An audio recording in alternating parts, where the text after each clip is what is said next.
So I was dating this guy, Brent. This was my first really serious relationship, like the kind where you start thinking about the future and meeting each other's families and all that.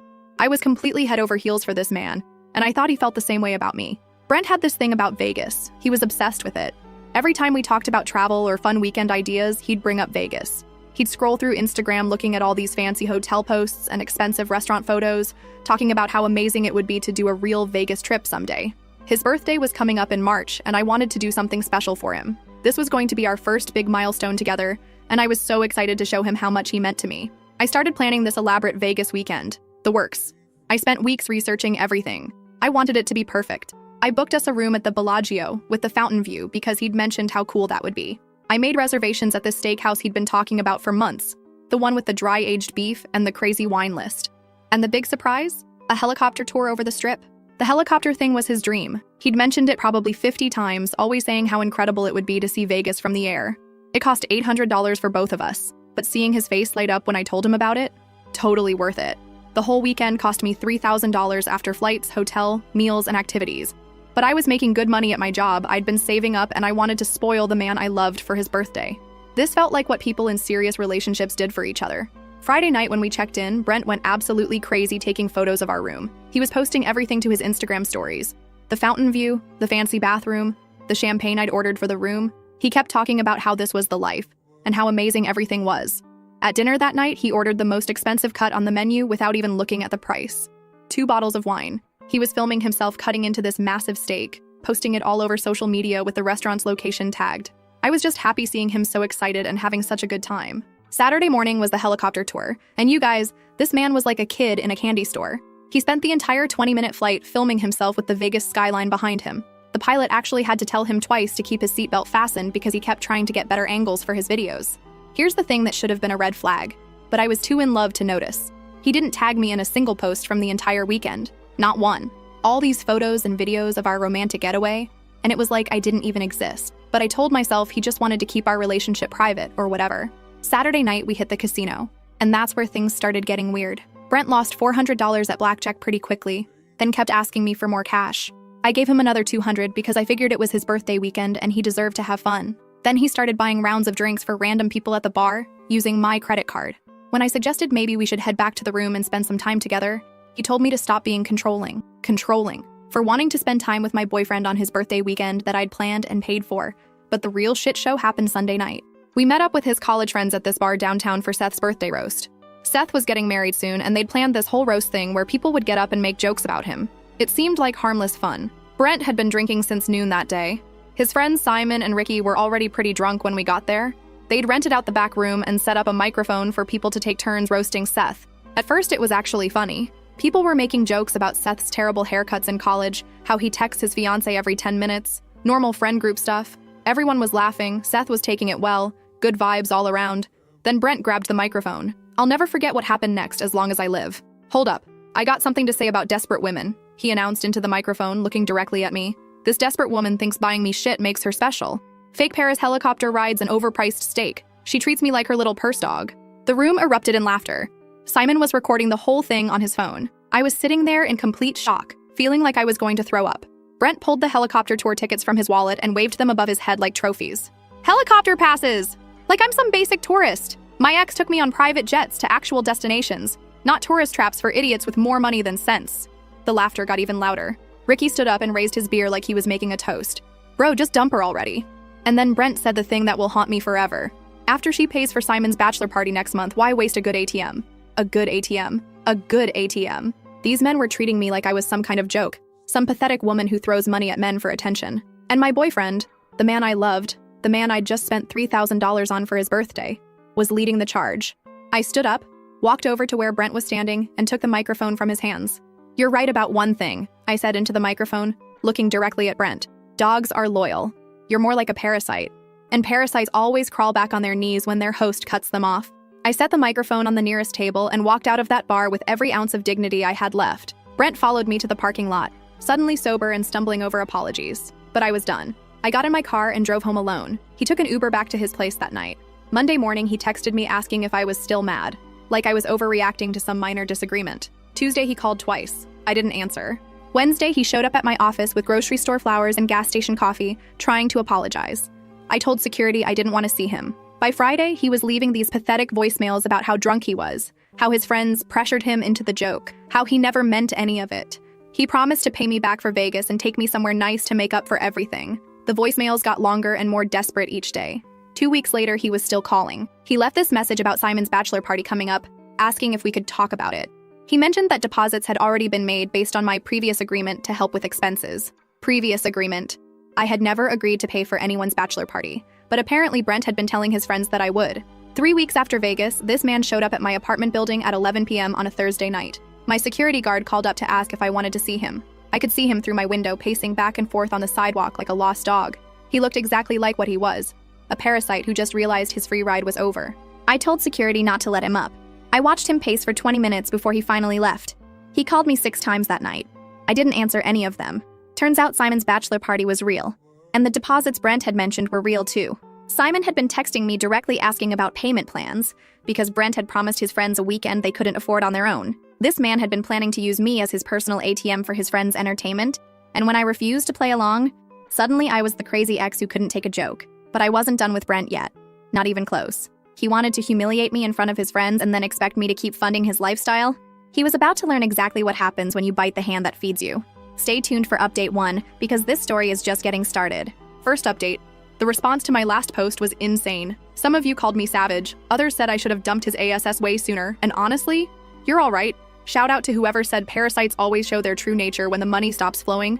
You nailed it. So here's what happened after I left Brent pacing outside my building like a lost puppy. The very next morning, Friday, my phone started buzzing at 6 a.m. Not just calls, this fool was texting me paragraphs. Long, desperate essays about how he was going through something and how his friends bring out the worst in him. He swore up and down that the Vegas weekend meant everything to him and that he was planning to surprise me with something special to show his appreciation. I screenshotted every single message but didn't respond to any of them. Then Simon started blowing up my phone. Apparently Brent had been telling all his friends that I was just taking time to cool off and that everything was still on track for the bachelor party. Simon was texting me about hotel preferences and asking if I wanted to upgrade their rental car to something more fun. The audacity of these grown men expecting me to fund their boys' weekend after what Brent pulled. I decided it was time for Brent and me to have a real conversation. Not these pathetic voicemails and text walls, but a face-to-face where he couldn't hide behind his phone screen. So I texted him back for the first time in over a week. We need to talk. Meet me at the coffee shop on 5th Street tomorrow at 2 p.m. He responded within 30 seconds. Yes, thank you. I'll be there. I love you so much. I wanted to throw my phone across the room. Saturday rolls around and I get to the coffee shop 15 minutes early. The second he saw me, his whole face lit up like I was his salvation. He practically ran over to my table and immediately started word-vomiting apologies before he even sat down. How sorry he was, how drunk he'd been, how his friends were jealous of what we had and were trying to sabotage us. He kept reaching across the table trying to grab my hands while I sat there stone-faced. Babe, please. You have to understand. Simon and Ricky have been giving me for months about how you spoil me. They made me feel like less of a man. I was just trying to prove something stupid and it came out all wrong. I let him ramble for a full 10 minutes. He told me how he'd been thinking about proposing soon, how he wanted to take me to meet his parents, how he'd already started looking at rings online. Rings. This man thought a few pretty words would make me forget that he called me desperate and compared me to an ATM in front of all his friends while they recorded it. Finally, I cut him off. Are you done? I just need you to know that everything I said was bullshit. You're the best thing that's ever happened to me. I don't deserve you, but I'm going to spend every day making this up to you. You're right. You don't deserve me. And you're definitely not going to make anything up to me. The look on his face was priceless. Pure panic. What do you mean? I mean, we're done, Brent. Completely done. Now this is where it got interesting. Instead of accepting it like a normal person, Brent completely lost his mind. His voice got louder and people started staring at us. He started listing everything he'd ever done for me, which was hilarious because the list was embarrassingly short. Apparently driving me to the airport once and helping me move a dresser up 2 flights of stairs were supposed to balance out $3,000 and public humiliation. You can't just throw away all this months over one stupid joke. I was drunk. It wasn't a joke, Brent. Jokes are funny. What you did was show everyone exactly what you think of me. That's not what I think of you. I was trying to be funny. By calling me desperate? By telling your friends I'm an ATM? By waving around the tickets I bought you like they were evidence of how pathetic I am? He started backtracking fast. Suddenly it was all about how much pressure he felt from his friends, how they were always making comments about our relationship, how he felt emasculated. He actually used the word emasculated, like his fragile ego was my responsibility to protect. But then he said something that made my blood boil. Look, Karen used to make me feel like shit about money too. She was always throwing her family's wealth in my face, making me feel small. When I met you, I thought you understood that I needed to feel like a man in this relationship. Karen, his precious ex. The same Karen he'd been stalking on Instagram and comparing me to for months. Now she was somehow the villain in his story, and I was supposed to be grateful that he let me spend my own money on him. So you decided to humiliate me in front of your friends to feel like a man? That's your solution? I wasn't trying to humiliate you. I was just, I don't know. I was drunk and stupid. You were showing off. You wanted your friends to think you had me wrapped around your finger. You wanted them to see that you could treat me like garbage and I'd still keep paying for your fun. This hit too close to home because he got quiet, like dead silent for almost a minute.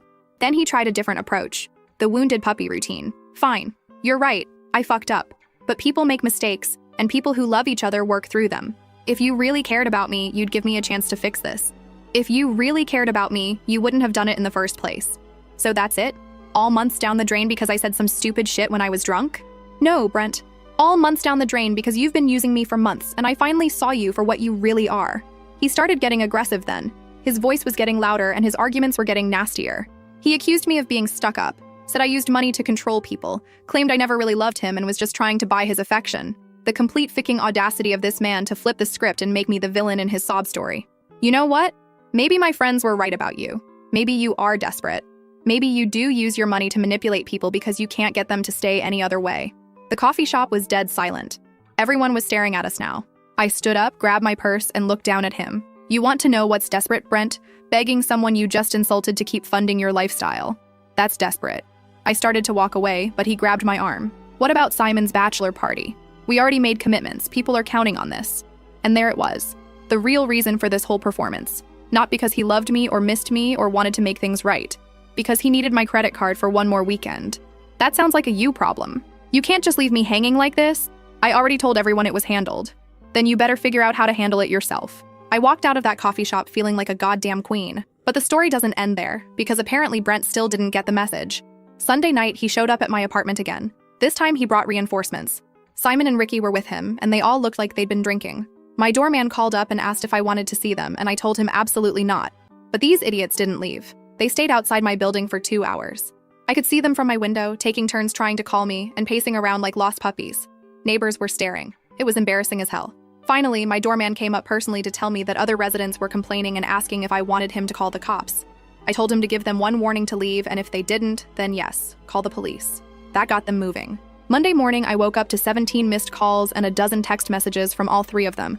Brent was still doing his apologetic routine, but Simon and Ricky were taking a different approach.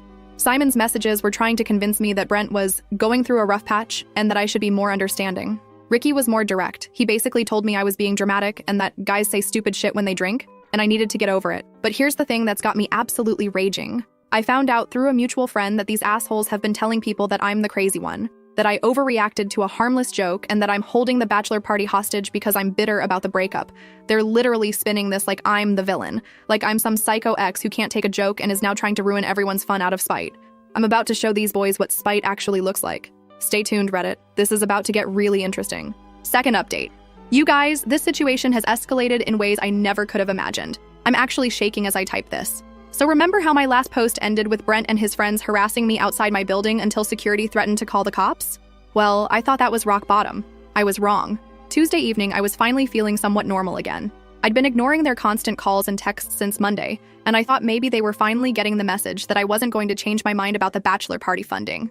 I decided to make myself a nice dinner, pasta with some wine, loud music playing while I cooked. It felt good to be in my own space, doing normal things, trying to move on from this whole mess. I was in the kitchen stirring the sauce when I heard a noise from my living room. At first, I thought it was just the neighbors or something outside, but then I heard it again, like furniture moving. I turned off the music and listened. Dead silence. Then I turned around and nearly had a heart attack. Brent was standing in my living room, going through my stuff. I immediately demanded to know how he got in. My door was locked, I had the deadbolt engaged, there was no way he should have been able to get inside. He said he came in through the fire escape window, just said it casually, like breaking into someone's apartment was completely normal. I was terrified. This man had climbed up the outside of my building and broken into my home while I was there cooking dinner. The level of violation I felt was indescribable. I told him to get out immediately, but he said he wasn't leaving until I told him the truth. I asked what truth. He'd been going through my dresser, my closet, even my bathroom cabinets, looking for evidence of another man. He was completely convinced that the only reason I'd broken up with him was because I'd been cheating and found someone better. He was looking for extra toothbrushes, men's clothes in my laundry, a second phone charger, anything that would prove another guy had been spending time in my apartment. I told him there was no other guy, that I broke up with him because he humiliated me and tried to use me for money. He didn't believe me. He was convinced that I'd been cheating, and that's why I'd suddenly turned cold and vindictive toward him. In his twisted mind, there was no way a woman would leave him unless she had someone else lined up. I told him he was being insane and needed to leave right now. That's when he got aggressive. He said he wasn't going anywhere until I admitted what I'd done and apologized for lying to him and his friends. He said he knew I'd been telling people things about him to make him look bad, and he knew there was another guy involved. When I told him he needed to leave or I was calling the police, he said go ahead, but he wasn't leaving until he got answers. He said if I tried to make him leave, maybe some of my nice things would get broken in the process. Maybe my laptop would accidentally get smashed. Maybe my TV would fall over. Accidents happen when people are upset. That's when I realized I was in serious danger. This wasn't just an angry ex. This was someone who had broken into my home and was now threatening to destroy my property if I didn't comply with his demands. I managed to grab my phone and step into the bathroom, where I quickly texted my brother Logan. Emergency. Brent broke into my apartment through window. Here now threatening me. Please come immediately. Logan lives about 20 minutes away, but he must have driven like hell because he was banging on my door 15 minutes later. When I let him in, he took one look at my face and asked where Brent was. Brent was still in the living room, and when he saw Logan, he tried to act like nothing was wrong. He greeted Logan like they were old friends and he was just visiting normally. Logan asked him how he'd gotten into the apartment. Brent tried to deflect, saying we'd been talking and working things out. Logan asked again, how did he get in? Because he knew I'd been keeping my door locked since the breakup. That's when Brent admitted he'd come in through the fire escape window. He said he just needed to talk to me and I wasn't answering his calls. Logan's face went completely dark. He told Brent that what he'd just described was breaking and entering, and that he needed to leave immediately. Brent said this was between him and me, and Logan had no right to interfere in our relationship. Logan said there was no relationship. I told Brent it was over, and he just committed a crime by breaking into my apartment. Brent started getting defensive, saying he used to contribute to rent here and still had rights. Logan asked what rights those were, since Brent's name wasn't on the lease, and I'd already told him the relationship was over. Brent couldn't answer that. Logan physically grabbed Brent by the arm and walked him to the door. Brent tried to resist, saying he wasn't done talking to me, but Logan is bigger and stronger and wasn't having any of it. Logan literally pushed him out of my apartment and told him if he ever came back, if he ever contacted me again, if he ever so much as drove by my building, Logan would call the police and press charges for breaking and entering, trespassing, and harassment. Brent tried to argue from the hallway, saying Logan couldn't threaten him and that this wasn't over. Logan said it was completely over, and if Brent didn't understand that, he could explain it to the police. I thought that would be the end of it. I thought maybe having someone physically remove him from my apartment would make Brent realize how far over the line he'd gone. I was wrong. Again. Thursday morning, my coworker Jill came up to me looking concerned and showed me her phone, and I swear to God I almost fainted when I saw what was on her screen. These absolute idiots had made a TikTok about me. I'm talking a full production, guys. Simon's account, with a title like, When Good Men Get Destroyed by Ungrateful Women. And it was using my face, my photos, my life, to create this completely fictional story about how I'm some cheating, gold-digging girl who destroyed an innocent man.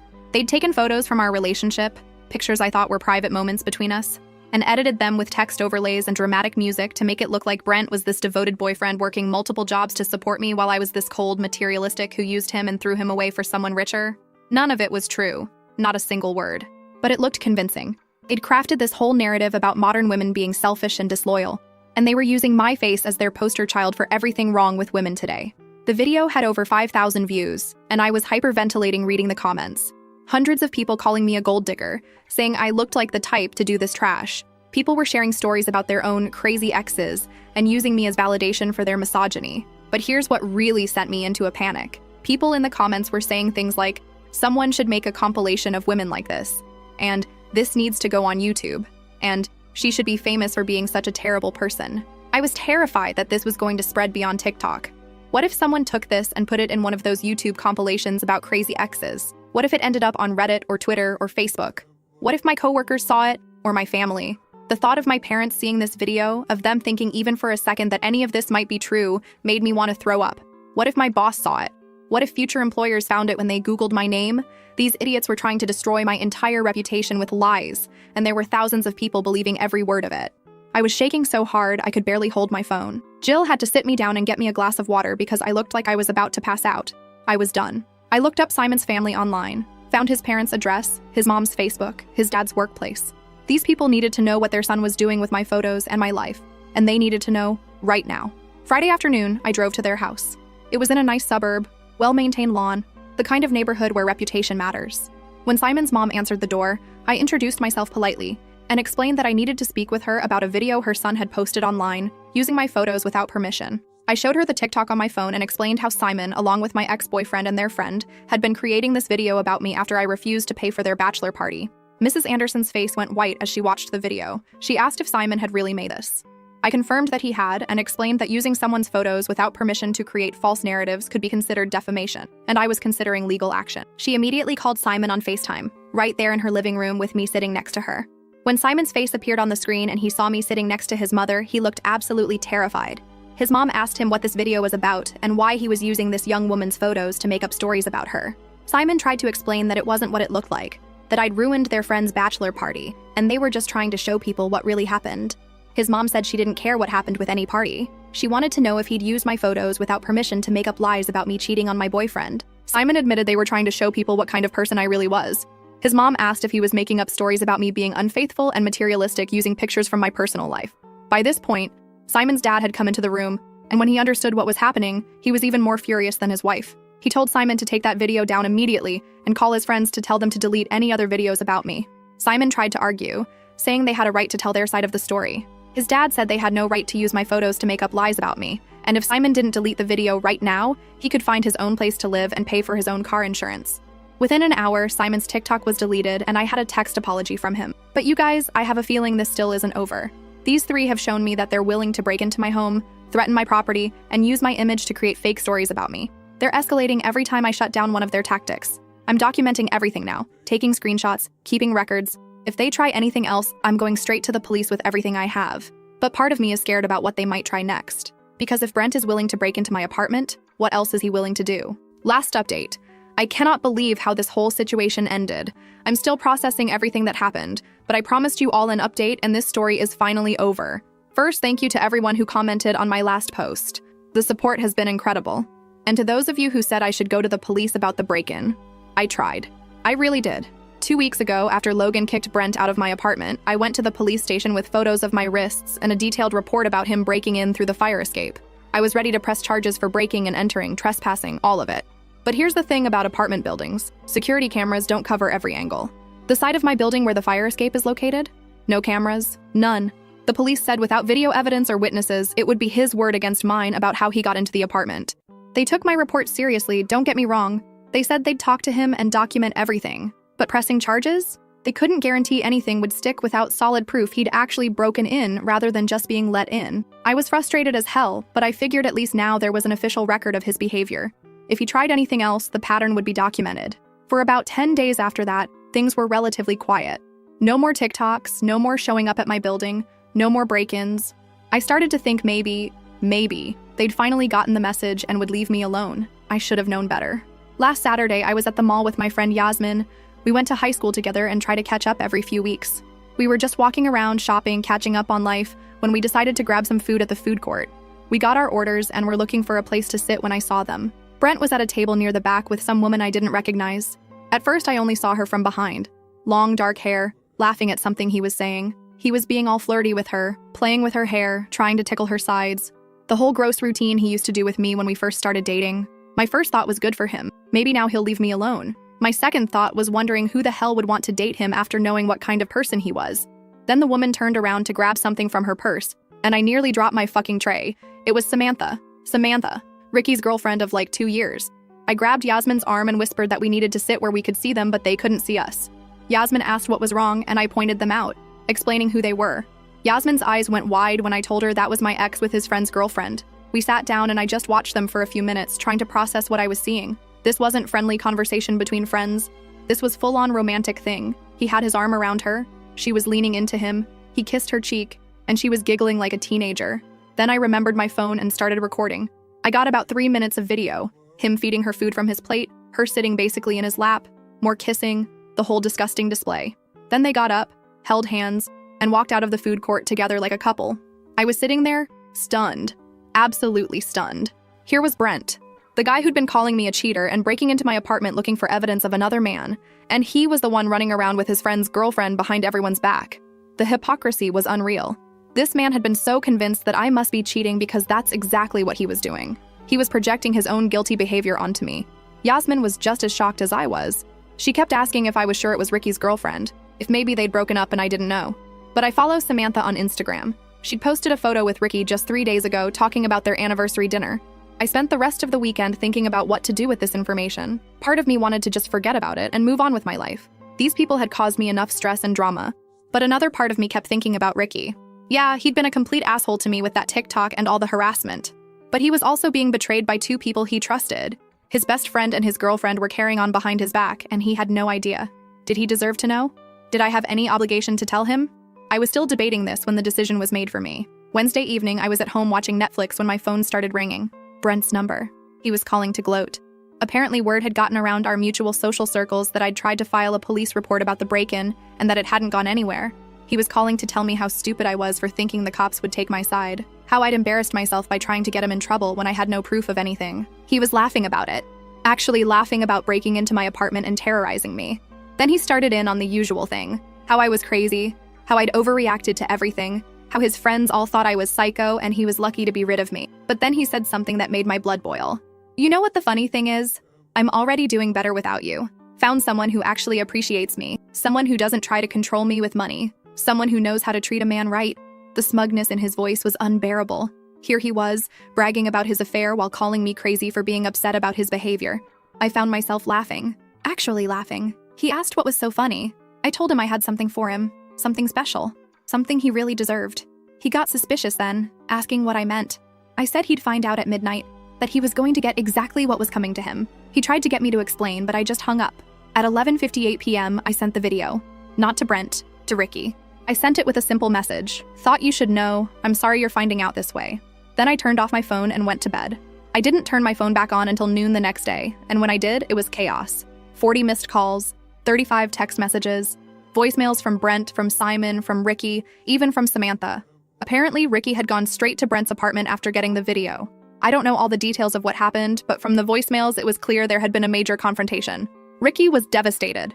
His voicemail to me was him crying, thanking me for telling him, saying he had no idea and asking if I knew how long it had been going on. Brent's voicemails were pure rage. He was screaming about how I'd ruined his life, how I was a vindictive, how I destroyed his friendship with Ricky over my own petty revenge. Simon's messages were trying to play peacemaker, saying everyone needed to calm down and work this out like adults. Samantha's messages were begging me not to tell anyone else, saying it wasn't what it looked like, that she and Ricky were having problems, and she'd made a mistake. But the most interesting messages were the ones that came later in the day. Apparently, after confronting Brent, Ricky had gone home and confronted Samantha. She'd confessed that the affair had been going on for over a month, since before the Vegas trip, since before Brent and I had even broken up, which meant Brent had been cheating on me while I was paying for his birthday weekend, while I was planning nice things for us, while he was calling me desperate and clingy behind my back. The timeline was becoming clear. Brent had been having an affair with his best friend's girlfriend, probably felt guilty about it, and projected all that guilt onto me by becoming convinced that I must be cheating too. When I broke up with him, he couldn't accept that it was because of his own shitty behavior. He had to believe there was another man involved because that's exactly what he was doing. By Thursday evening, their entire friend group was in chaos. Ricky had broken up with Samantha and wasn't speaking to Brent. Simon was trying to stay neutral, but was clearly uncomfortable with the whole situation. Other friends were taking sides, asking questions, demanding to know who knew what and when. Friday morning, I got one final call from Brent. He asked if I was happy now that I'd destroyed everything. I told him I hadn't destroyed anything. I'd just shown people the truth about what he was doing. He said it wasn't supposed to happen like this, that things with Samantha just got complicated and he never meant for anyone to get hurt. I asked him how long he'd been planning to cheat on me. He said it wasn't like that feelings just developed over time and he didn't know how to handle it. I asked if he was cheating on me during the Vegas trip. Long silence. Then he admitted that he and Samantha had been talking for weeks before Vegas, that they'd kissed for the first time the night before we left for the trip. So there it was. While I was planning his birthday weekend, booking helicopter tours, making dinner reservations, spending $3,000 to make him happy, he was already involved with someone else. The Vegas humiliation, the breaking and entering, the TikTok campaigns, all of it. It was coming from a man who had been betraying me from the beginning and was too much of a coward to just break up with me honestly. I told him that if he'd just been honest from the start, none of this would have happened. If he'd just said he had feelings for someone else instead of taking my money and then humiliating me in public, we could have ended things civilly. I told him I didn't care about his apologies anymore. The time for apologies was 2 months ago when he could have made different choices. Then I hung up and blocked his number for good. It's been a week since all of this went down, and I'm finally starting to feel like I can move on with my life. Ricky and Samantha are done. She moved out of their shared apartment and is apparently staying with friends while looking for her own place. Sometimes the trash really does take itself out. You just have to be patient enough to let it happen. It's finally over, and I can honestly say I'm happier now than I've been in months. Reddit, you're the best.